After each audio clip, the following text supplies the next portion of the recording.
Si el Atlántico Fuerteventura patrocina la actualidad de tu isla desde todos los puntos de vista. El Magazín de la Mañana con Nuria González. Queremos informarte.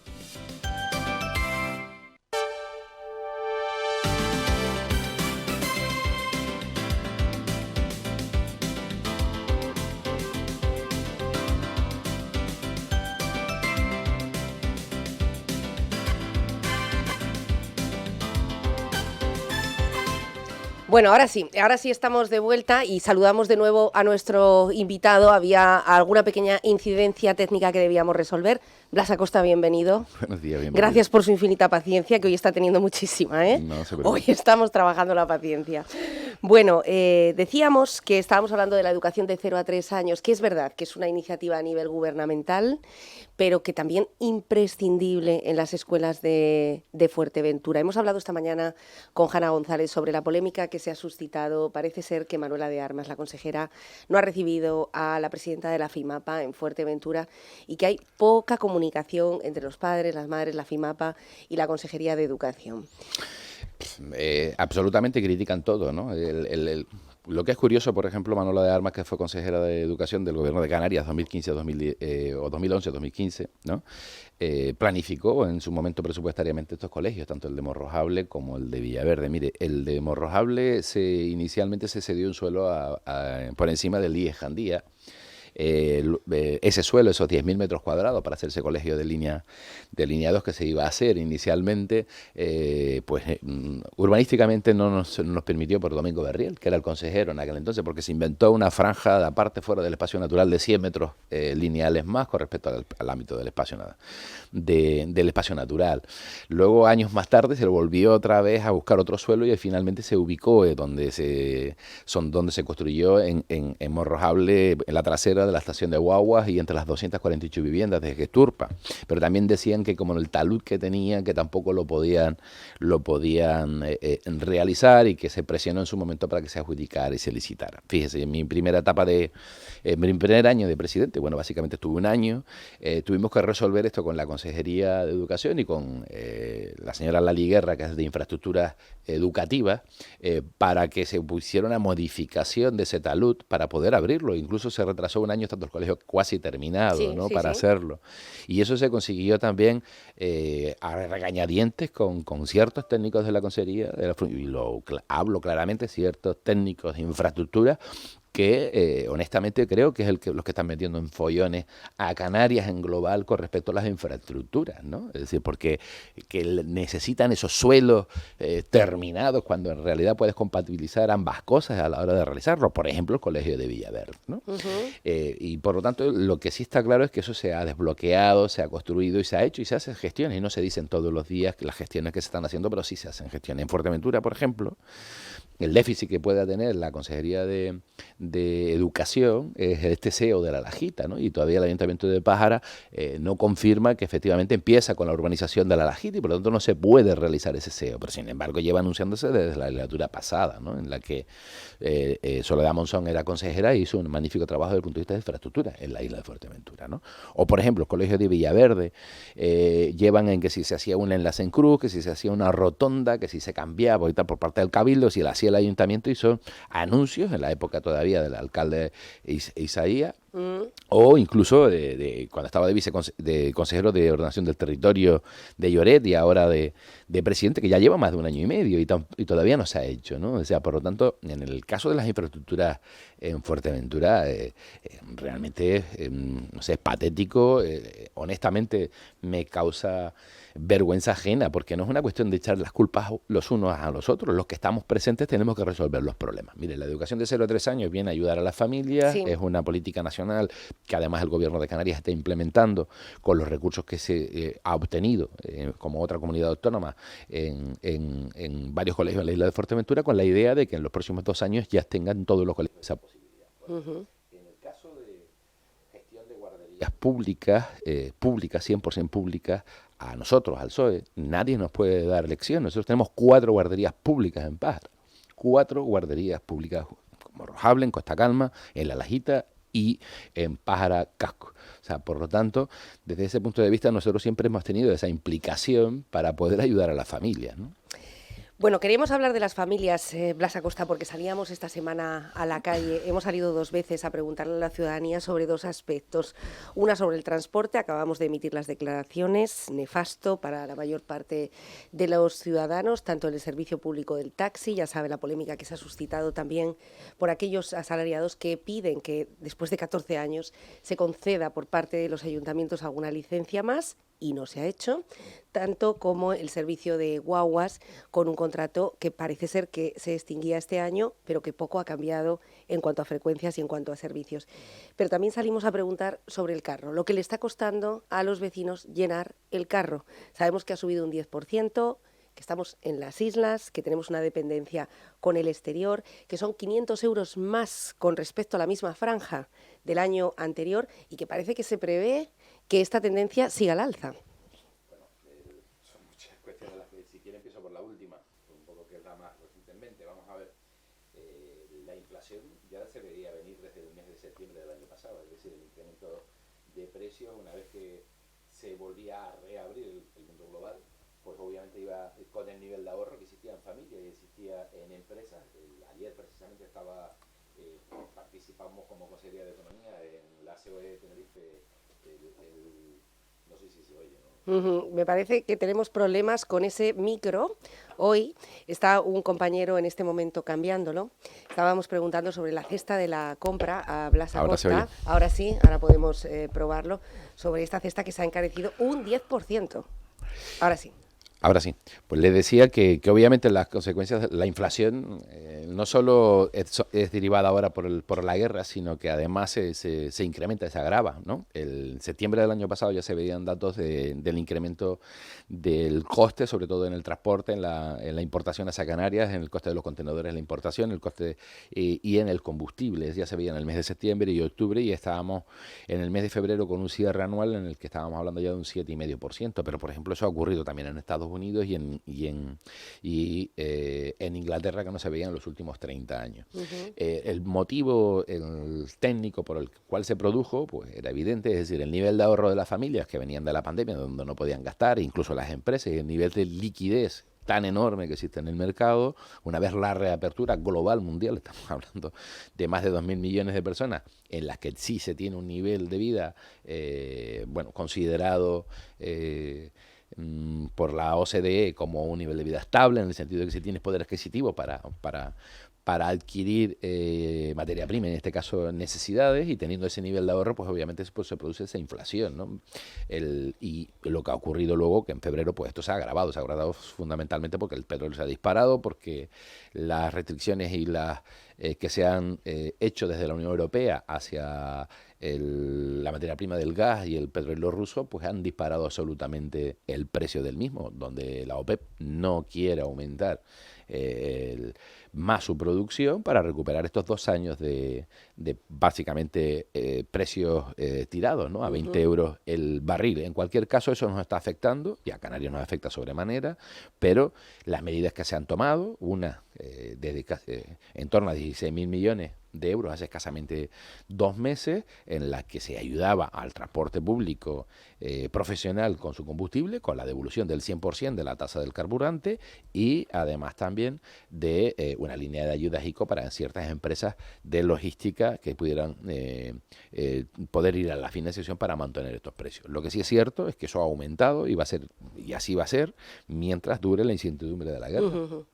Otros estamentos, como el Fondo Monetario Internacional, hablan de que finalmente podría estabilizarse final de año, en el caso de que no se siga o no se avance más por Rusia, en este caso, con otros países limítrofes, que eso podría llegar a ser incluso aún peor, ¿no? Y lo que es peor aún, el grano ucraniano, que alimenta básicamente a África, pero también a Europa, de momento no puede y no lo dejan salir de sus puertos y de sus hilos, y están a punto de recoger la siguiente cosecha, ¿no? Es verdad que los ministros de la Unión Europea han acordado hace escasamente un mes la posibilidad de poder quitar aranceles a terceros países, básicamente para importar desde Argentina, Brasil, etcétera, para poder contenerlo, pero es como si ya había pasado el huracán COVID y en el que todos teníamos y queremos, como es normal, buscar una cierta pues esperanza nuevamente en recuperar nuestra actividad, pues ha venido esto y claro que eso los va a repercutir a la gente. En cualquier caso, las medidas que se tienen que tomar y las que se seguirán tomando se deben de tomar en conjunto. Yo creo que esta vez la Unión Europea sí que ha estado a la altura en cuanto a agilidad y en cuanto al nivel de ayuda. Y es paradójico, ¿no?, que en momentos de inflación se recaude más, porque eso es lo que está ocurriendo y eso es lo que se debería de retocar y en eso se está. Y me consta que se está en eso, por lo menos por parte en la medida del Gobierno de Canarias, en la que puedo hablar, en la que podemos tener esos datos, en la poder devolver esa exceso de financiación en los servicios públicos canarios, ¿no? Y por lo tanto, lo que hay que es ayudar a los sectores que lo necesiten y ayudarlos de forma inmediata. Y en eso creo que se ha ido resolviendo, ya tenemos esa experiencia de gestión de la parte de COVID, pero lamentablemente hay actores aquí en este momento en el que influye de sobremanera esta guerra en la cesta de la compra en Canarias, obviamente. Bueno, hasta 500 euros, decíamos, con respecto al año anterior y así lo trasladaban los vecinos que formaron parte de ese amplio reportaje que ahora tenían que caminar un poquito más buscando también esos céntimos de descuento en varios supermercados. Bueno, quería centrarme también en la zona sur de Fuerteventura. Usted sabe y es consciente, no solamente por el tema político, entraremos después sobre las declaraciones de Rafael Perdomo o de esos miembros que ahora quieren montar Juntos por Pájara y todo lo que han comentado a través de los medios de comunicación, la desafección con respecto a la agrupación local presidida o encabezada por Raimundo da Costa. Pero antes hay otros problemas que siempre decimos que afectan más a los vecinos. Por un lado, Lopezán pide 130 millones de euros. Estamos hablando de la reclasificación del suelo en el sur de Fuerteventura. Parece ser que el Gobierno de Canarias se ha visto obligado por los tribunales a convertir en suelo rústico 13 parcelas en Tierra Dorada, en Morrojable, por una moratoria de la época de Domingo Berriel y de Paulino Rivero. Mira, no es una moratoria, y lo digo aquí hoy como siempre. En su día lo dije que era un robo de guante blanco y hoy lo afirmo una vez que el Tribunal Supremo ha dado la razón a la empresa. Cuando se aprueba en el año 2009 con Paulino y Soria de vicepresidente y Paulino de presidente esta ley para permitir que se pudieran realizar, por ejemplo, la clasificación de los planes de modernización y mejora, que la isla de Fuerteventura inicialmente eran el Corralejo y en Morrojable, dentro de su articulado permitía a las empresas el solicitar el poder construir sus parcelas que no eran rústicas, sino parcelas con clasificación turística. Ya la moratoria del año 2000 lo que hizo fue duplicar la capacidad alojativa de Canarias, porque obviamente corrieron antes de que entrara en vigor esa ley y que no teniendo esa necesidad de construir, pues lo que hicieron fue pedir las licencias antes de crear. Y luego en el 2009, con esta ley de mejoras y medidas urgentes, pues se permitió no solo Lopezán, sino más empresarios también que solicitaron que se les dejara construir. Tenían que haberlo hecho, por ejemplo, como lo ha hecho Baleares en este momento, es decir, oiga, mire usted, yo no le quito el derecho a usted a construir, sino, pues 5 o 6 años más tarde, de momento no lo puede hacer. Es decir, es como si usted compra un suelo para poder hacerse su casa y resulta que ahora dicen, no quiero más casas en Fuerteventura y yo le quito a usted la posibilidad de hacer esa casa.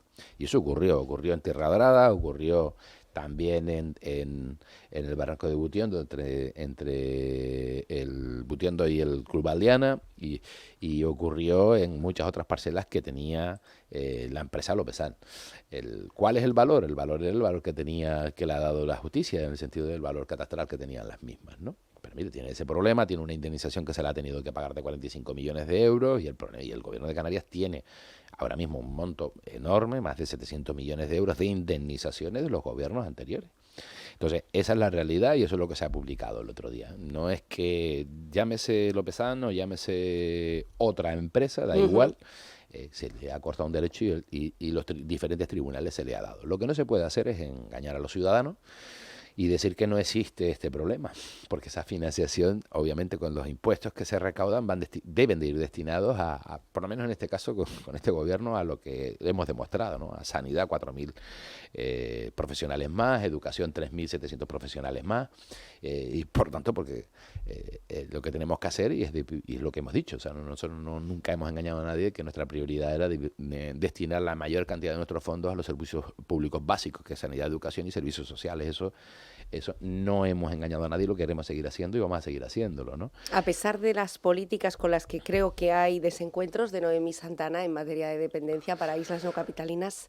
Desde luego que es un gobierno, como bien sabe usted, que es un gobierno de 4 partidos políticos, de 4 formaciones políticas, pero bueno, yo creo que funciona relativamente bien. Nosotros tenemos que tirar de este carro, tenemos la presidencia, somos los que más, los ciudadanos nos han dado mayor confianza, y de momento pues hemos ido resolviendo muchísimos asuntos. Nosotros creemos que en el ámbito de dependencia podríamos estar pues, la razón de 800, 900 autorizaciones por mes, ahora con la ampliación de personal, con el cambio también de la gerencia en el ámbito de dependencia, que se ha ido agilizando este asunto, y entiendo que la señora Santana querría también haberlo hecho, pero bueno, en cualquier caso, es verdad que en muchas ocasiones los cargos públicos del PSOE, pues más allá de estar haciendo afirmaciones que si no llego a 1.000 o 2.000 dimito, lo que hacen es hacer trabajarlo y luego ya lo se consigue. Pero bueno, en definitiva no se puede estar esperando, y las más, por ejemplo, casi 100 familias en la isla de Fuerteventura que estaban pendientes en su momento, lo que hay que resolverla en este año que queda, para que a partir de ahí da igual, luego que la gente sabrá perfectamente quién ha gestionado, pues en este caso el derecho que tenían y que no tenían reconocido hace mucho tiempo, ¿no? Bueno, vamos a hablar de otros asuntos del sur. El tema del agua, ya lo hablamos la última vez que estuvo por aquí, en estos micrófonos. Conocemos la problemática que se ha dinamitado, porque es algo que ya se sabía quizá en los entornos más municipales, no había salido tan a la luz pública, lo sufrían los vecinos, pero es cierto que ahora mismo tanto Fuercán, la propiedad, la familia Pérez, como el ayuntamiento están permanentemente dándose explicaciones prácticamente en los medios de comunicación. Este sábado los vecinos de Costa Calma van a salir por segunda vez a la calle y parece que se prevé una manifestación histórica, porque hasta ahora, en 30 años, han estado callados. ¿Qué posibilidades hay de que más allá de la manifestación que va a recorrer todas las calles de la localidad y que va a visibilizar los problemas, se solucionen? Y no me refiero únicamente al agua, me estoy refiriendo a todo lo que los vecinos están destapando en Pueblo de Costa Calma. Estamos hablando del asfalto, de las calles, de la falta de servicios, alumbrado, incluso seguridad, ¿no? Con el palmeral en el momento en el que está.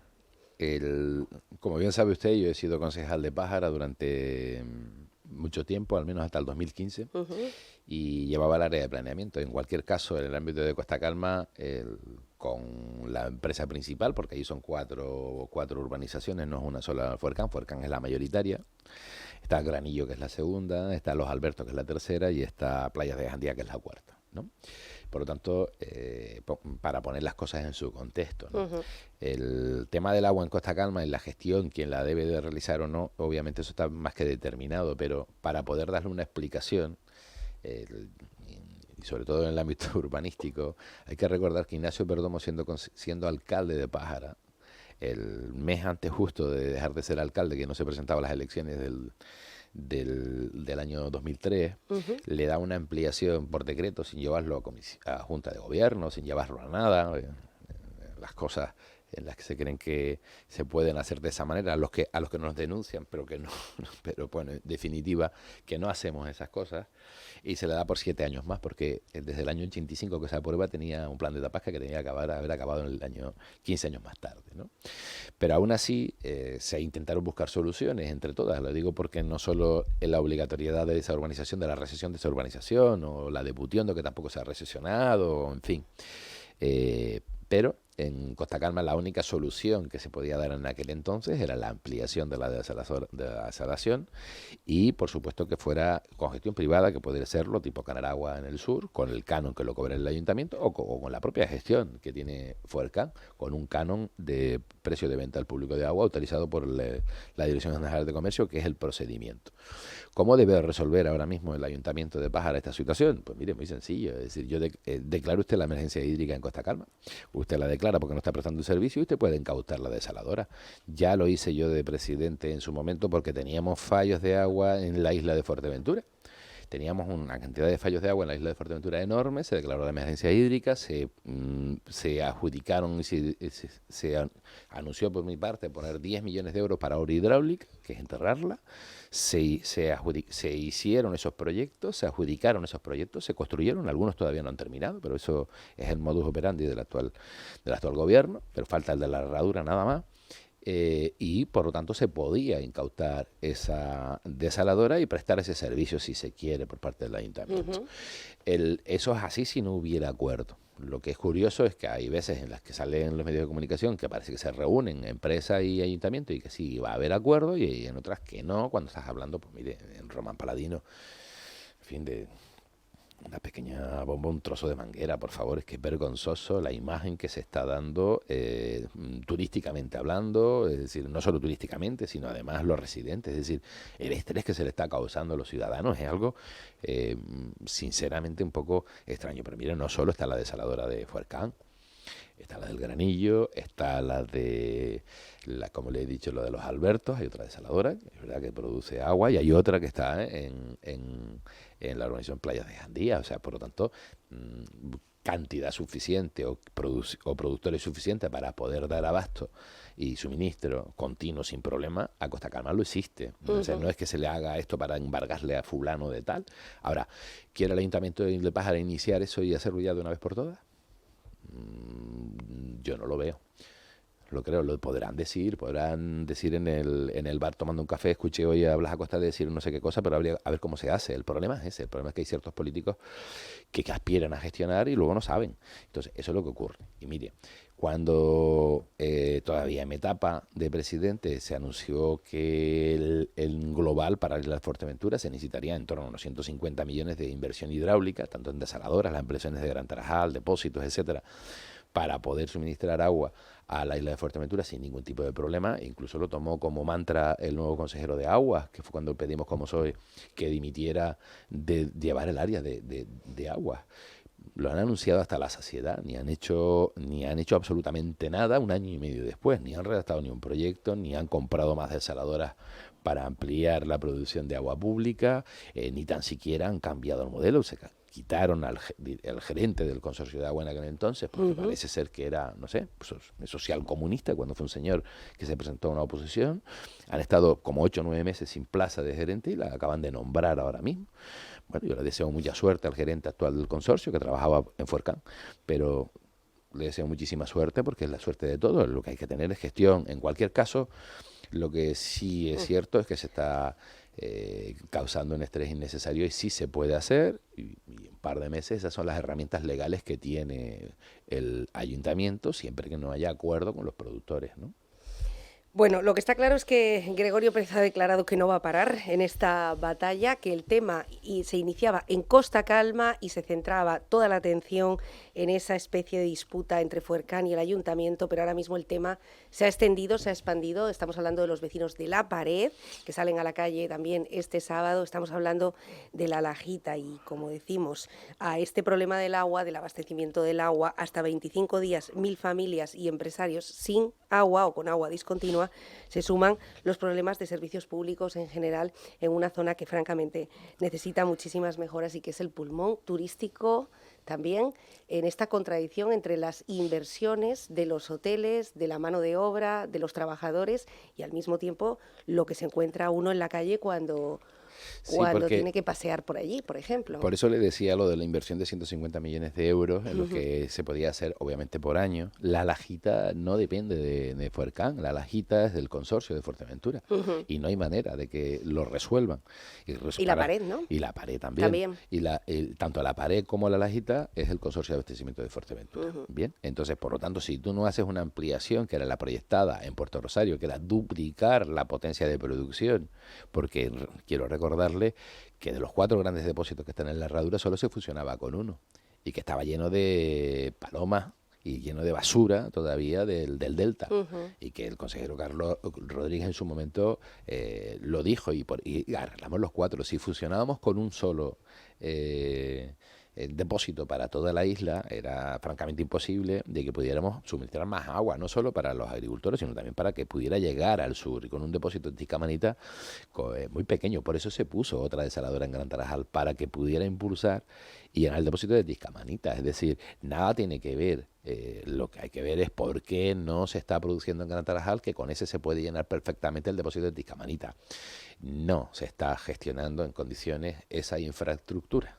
Y como no se está gestionando en condiciones de infraestructura, bueno, quizás a lo mejor se quejan de ruido los vecinos que están en la Aceitún, y a lo mejor hay que poner esa máquina a poco. O quizás a lo mejor la verdad que los pozos de captación lo hicieron tan mal que hay que esperar que la marea suba.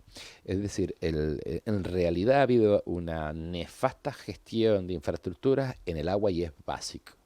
Y entonces, como cualquier dirigente, o en este caso, en mi opinión, cuando ella era presidente del consorcio, había que resolver este asunto. Es decir, pero esto ha sido una herramienta en su momento de política más que de gestión para crear una necesidad. Y esa es la realidad. Y mire, no es que sea vergonzoso el ámbito turístico, y es penoso para las familias que tengan que ir a ducharse a algunos hoteles, como son empleados de esos hoteles, porque no tengan agua en su casa. Que turistas estén cogiendo un taxi y pidiéndole que a los taxistas que les lleven a algún sitio donde haya agua, ¿no? O sea, eso sumado... honestamente yo creo que los responsables, tanto privados como públicos, deben de hablar más y resolver esto de forma inmediata, ¿no? Bueno, quería preguntarle, Blas Acosta, sobre el asunto del Partido Socialista. Ustedes han sido un partido, lo decía Rafael Perdomo, que siempre ha tenido un gran debate interno, siempre ha tenido diferentes sensibilidades, diferentes familias, pero han conseguido resolverlo finalmente de cara a procesos electorales, a la elección de las listas y de los candidatos. Parece ser que ahora no, y Rafael Perdomo está en un claro desacuerdo. Rafael Perdomo, y anunciaba que 40 o 50 militantes más de Pájara que iban a provocar una auténtica desbandada. ¿Qué ha ocurrido en el Partido Socialista de Pájara para que un histórico, un veterano como Rafael Perdomo, sobre todo Rafael Perdomo, decida tener esta huida hacia adelante? Y además una persona que tenía un perfil mediático muy bajo. He sabido que Rafael Perdomo no se ha prodigado mucho en entrevistas durante sus diferentes mandatos, y ahora está dando rienda suelta a todo lo que está ocurriendo. Aseguraba que ni usted ni Ángel Víctor Torres se había querido sentar a negociar o a consensuar aquello por lo que se sentía herido. Bueno, mira, Rafael Perdomo ha tomado una decisión de abandonar el Partido Socialista y personalizar su candidatura en un partido que se llama Juntos por Pájara, y punto, ya está. Y eso es lo que ha hecho. Pero mire, en el 12 de marzo se convocó la asamblea de Pájara, que es la que decide la dirección del partido. Unas semanas antes había publicado en algún medio de comunicación que nacía Juntos por Pájara, Rafael Perdomo. Pero y él fue, incluso esas semanas antes de esa asamblea, él fue a la asamblea y habló lo que tenía que hablar en la asamblea, como siempre se ha hablado en la asamblea. Si habías creado un partido y tenías la idea clara de que querías tener una proyección personal, incluso con gente que milita en el PSOE, que a día de hoy no he visto ninguna baja, ni incluso la de él, y pues mire, pues yo encantado. Ya le dije en su día que no puedo decir nada en cuanto a la gestión, porque lo que pudimos hacer bien lo hicimos juntos y lo que hicimos mal lo hicimos juntos. En mi opinión, así fue. Y sí, es verdad, el Partido Socialista es un partido enorme, un partido en el que hay debate, en el que hay acuerdos normalmente, y en el que para haber un acuerdo de listas, le recuerdo a Rafael Perdomo, que los procedimientos del PSOE son los que son, y en febrero del año que viene es cuando se eligen los candidatos. A partir de ahí, todo lo que quiera decir o no, yo creo que no es el caso. El ordeno y mando sirvió entonces para cuando ordenaba yo y mandaba, siempre he sido secretario, fui secretario local, fui vicesecretario insular y he sido secretario general insular. Es decir, como secretario general insular lo único que tengo que hacer, y es lo que hago, es que cada uno de los procesos, les guste o no, se determinan por los estatutos del PSOE. Y hay elecciones en cada uno de ellos. Y algunos han dicho, pues mire, es que usted se lleva fatal con no sé qué secretario regional local y por tanto usted se lo va a cargar. Mire, eso no existe en el Partido Socialista. El Partido Socialista tiene 143 años de historia, superará a Rafael, superará a Blas Acosta, superará a Raimundo, superará a todos y cada uno de los que estén. Claro que hay debate, lo que no puede haber es imposición ni anticipo de los procesos, porque eso desde luego no va a ocurrir. Ya lo dije en su momento. Ahora bien, Rafael Perdomo toma una decisión políticamente correcta. Yo entiendo que no. Y yo creo que se equivoca. Creo que como se había, y es Vox Populi, al menos en el sur, y es una idea mía, yo la voy a decir públicamente, ya que algo debo de decir. Se crea la posibilidad cuando él ya no quiere volver a presentarse, y lo dice en 2 intervenciones para 2 elecciones, la del 15 y la del 19, independientemente de luego que ella fuera o siguiera siendo el candidato. Y en mi opinión creo que Pájara adolece de tener pues una actividad cultural y tal, y además no solo a futuro, sino además a pasado, en la que obviamente Rafael Perdomo tiene una sensibilidad enorme. Lo ha demostrado con la banda de música, con el tema escultórico y tal, y entendíamos que se debería crear una fundación, ¿no?, de Pepe Dámaso, en el que la presidiera alguien con esa implicación, y que fuera él. Que fuera él quien la hiciera, quien la presidiera, que fuera pública, una fundación pública del Ayuntamiento de Pájara, que versara inicialmente sobre la obra de Pepe Dámaso y que a partir de ahí pues desarrollara pues publicaciones, ediciones, y recuperara pues una historia que la del sur, que no se conoce tanto, pero que se debe de conocer y se debe de mantener. Y eso es una propuesta, idea mía del año 2018, que él acepta, y que después, una vez que son las elecciones del 2019, pero que gobiernan otros inicialmente, sí, cuando nosotros proponemos o llegamos al acuerdo y pactamos la moción de censura con Pedro Armas a Coalición Canaria, pues se plantea esta posibilidad de esta fundación, ¿no? De crear esta fundación. Obviamente, a los hechos me remito, obviamente, con en este caso en Pájara Casco, con el tema del Museo Pepe Dámaso, trabajamos para poder, desde el Cabildo, para el tema del mirador en el Barranco de los Canarios, que luego se presentó de hecho ante la prensa, ¿no? Una visita además. Que fuimos además, que luego aquí en el Cabildo, pues obviamente, otra dejadez, pero bueno, eso ya hablaremos si quiere usted después, y si en otro día, pero en cualquier caso, nadie le ha dicho lo contrario, ¿no? Incluso, pues lo digo por parte de Coalición Canaria, que a mí me consta en ese momento también estaban de acuerdo en crear esa fundación y fuera el consenso en esa. Pero eso no es echarte de un partido, eso no es que tú no quieras estar en el PSOE. A partir de ahí, yo digo que esa es porque mucha gente, obviamente, compañeros afiliados y de Morro, es decir, ¿cuál es el problema?, ¿no? El problema, yo digo que el problema es otro, es decir, que el consenso, el debate se debe de producir, por supuesto, en el modelo que se quiere de municipio se debe de producir, y que además también, que todos, incluso yo mismo, o sea, todos tenemos que, de alguna manera, contribuir a que haya, pues, como le digo, pues en este caso, dentro de un partido, pues una línea clara a seguir. Miren, ni ordeno ni mando. O sea, eso no es así. Pero en cualquier caso, si eso se quiere decir así, yo la verdad que lamento que esas declaraciones, ¿no? También escuché a algún que otro persona que vino con él, creo que Ricardo Pérez, sí.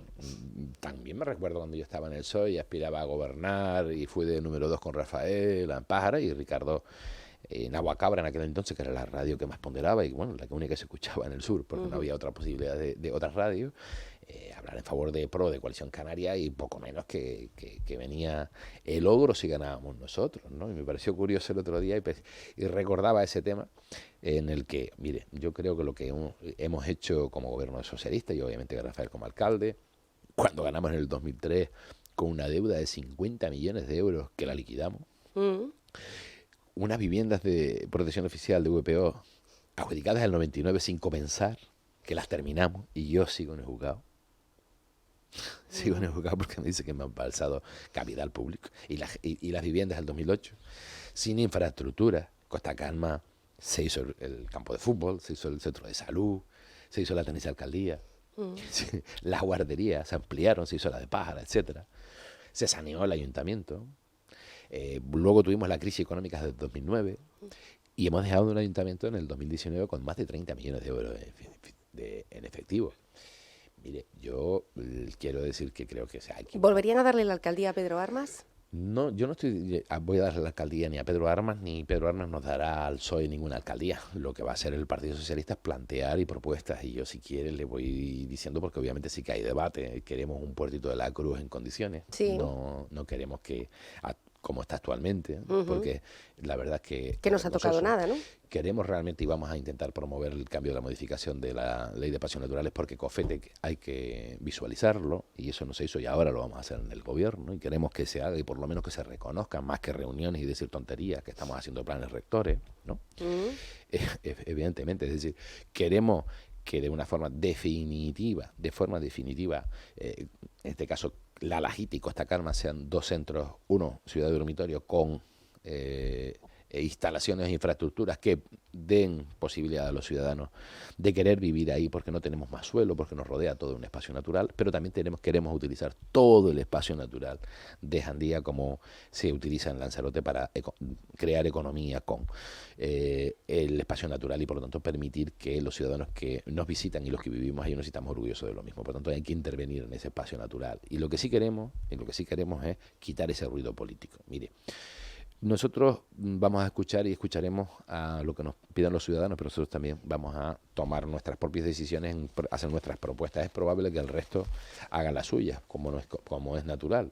Pero lo que sí vamos a hacer es crear un gobierno estable, tener un gobierno estable. Se entiende que el gobierno estable debe ser la opción más votada, a quien debe de liderarlo.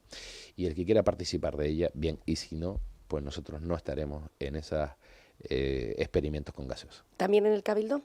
En cualquier... ¿La opción más votada? La opción más votada es la que tiene que liderar los gobiernos. Pero en cualquier caso, vuelvo y lo reitero, nosotros vamos a gobernar con aquel partido que, en el caso de que no lleguemos a la mayoría suficiente, que dé garantía de estabilidad. El que quiera jugar a regalar un caudal de votos, una opinión mayoritaria o muy grande de la isla de Fuerteventura, jugar a esto es lo que está ocurriendo ahora mismo en los gobiernos de la isla de Fuerteventura. ¿Una vuelta al bipartidismo quiere decir, Blas? Mire, yo no me presentaría, ni ningún candidato del PSOE se presentaría para que no ganara las elecciones. Pero como siempre lo he dicho, el PSOE tiene que, y siempre lo ha demostrado, ser un partido de gobierno y de dar estabilidad en las instituciones.